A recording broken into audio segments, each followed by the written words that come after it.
Hi guys, nandito tayo ngayon sa ating beach property. Ayan, white sand siya guys. Ayan, kita nyo, linis. Then, dun yung available na mga lots nandun. So, ayan, pwede kayo dito mag-check-in. Yan, yung mga kubo. Then, yan, may mga swimming pool, may bar, samgyup, meron ng events place. Tapos, yan, dito pwede kayo mangisda dito. Ayan. So, ayan. So, pupunta tayo mamaya doon. So may mga available lots, no? So yeah, kung pangarap mo magkaroon ng property na alam mo yun, you are here on the beach, so this is definitely the property you should consider. Ayan. So ayan, white sand siya guys. Ayan. Alright. Then dun yung access. Ayan. Gagawin yan para sa mga lot owners, no? Dito guys yung CR. Ayan, no? So may mga bathrooms dyan para sa cleanliness ng ating beach. Ayan, dun. Meron din tayo rito ang campsite. Ayan. So ito yung mga CR. Ayan o, kita nyo. Ayan, may mga toilet tsaka mga shower. Ayan. So andyan siya. So yung access, doon kasi is sa resort yan, no? But yung mga owners, ayan, dito yung access nyo papunta sa inyong property. Ayan. So ito yung going to the beach. Ito na siya guys. Undergoing construction. Ayan. So doon yung magiging guardhouse.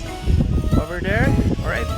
So yan, dito yung mga available lots natin, pre-selling, undergoing construction.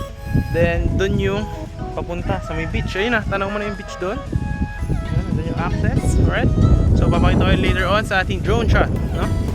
And then actually may mga nagpapagawa na ng house dito. Ayan, makita nyo yan dito sa may phase 1, no? So any house design guys. Alright. So minimum cut natin is 150 square meter. Ayan. So for you that's remaining na lamang. So ito yung napapagawa na ng house. Ayan o. Ayan. Ayan. So ganda na guys. Alright. Doon yung guard house. Ito resort, pwede kayo mag-check-in. May mga pool. Ito na yung ginagawang house na isa. Ayan. So ito yung kalsada. Ayan ha. So yung mga available lots natin is yun nandun, pre-selling siya. So gagawin pa yan ng mga daan. Alright. Tapos yun natin yung isang house dito. Ayan. Alright, yan ginagawa na guys. Yun, maganda din yung house na yun, no?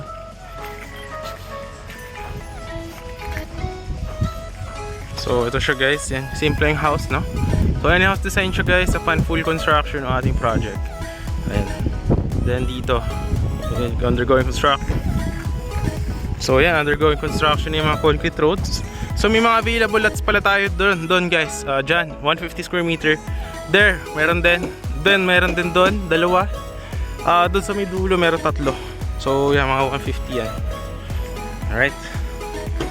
So ito yung undergoing natin construction. Dyan. Okay. And then yung access guys is, yung access is nandun lang. Yung tinuro ko sa inyo. Pakita ko yung video, sa video dito. And I will also show you yung drone shot natin. Here on 3, 2, 1, here's the drone shot of our property.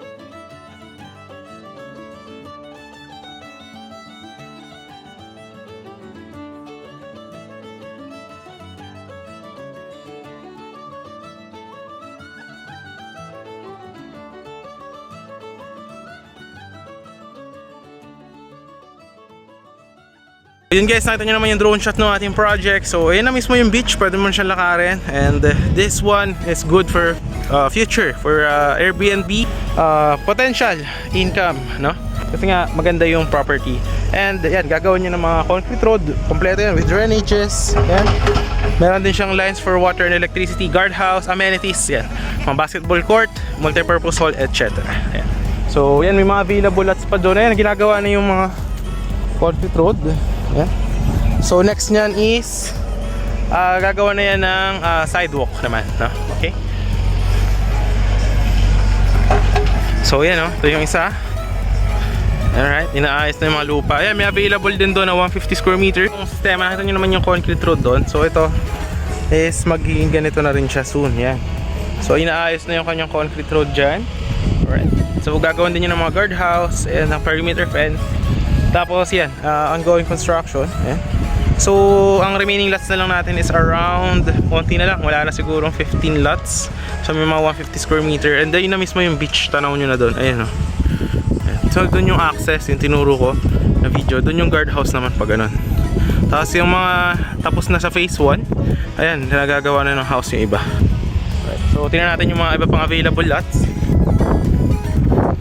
So kagandahan dito guys is provincia vibes talaga.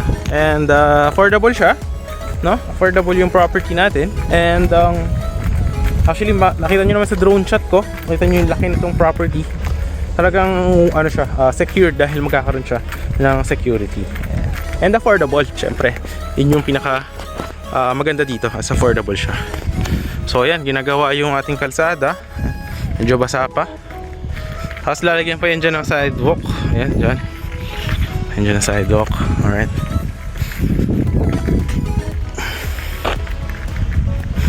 Ayan o, naglalagay dun ng mga inaayos pa kasi itong semento. Nakita nyo yung backhoe para pagka i-level pa yan para maganda yung pundasyon ng ating property. Tapos ito, yan, inaayos na yung mga kalsada.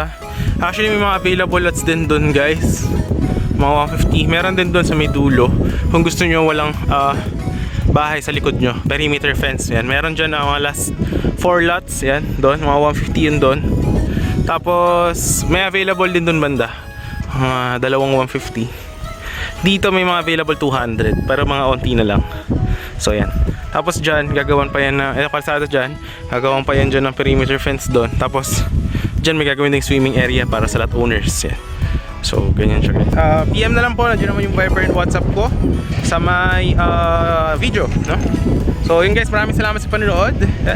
If you do like to have a piece of paradise here on Calatagan, Batangas, definitely you should consider this one, no? And location niya from the highway is just around 3 minutes to 4 minutes. And if you are from Manila, very accessible siya. If you will be going to SLEX, to Calax, then going here, lalo kapag natapos na yung project na tinatapos ng Cavite Batangas Expressway. So yan, malapit na rin dito pala yung Little Boracay doon. Pwede ka sumakay ng bangka, so around 15 minutes Little Boracay. Ayun yung sikat na sikat dito sa Calatagan, Batangas. So yun lang guys, maraming sa panonood and ingat po sa lahat. Thanks for watching.